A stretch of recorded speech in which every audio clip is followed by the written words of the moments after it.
ငလင်ဘယ်လောက်ကျန်းလဲကြည့်လိုက်ပါဦးအနားတော်တိတ်မကြရဘူးမှန်ကြဒါအပေါ်ကရေတွေကအဝေစီတွေကိုပြန်ဆင်းသွားတာဆသလှုပ်တော့ကကြောက်တယ်ဆသလှုပ်တော့ကရေတွေကအပေါ်ရှန်တက်လာပြီးတော့အင်းထဲကိုရေတွေဝင်သွား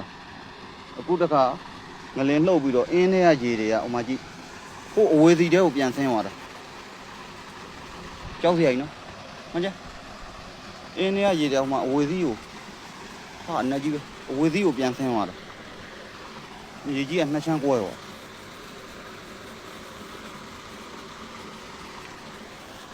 ဒီပြမြေကြီးတွေကဟိုအဝေစီကနေရှန်တက်လာဟုတ်တယ်ရေတွေကဟိုအောက်ပြန်ဆင်းသွားတာအဝေစီကိုကြောက်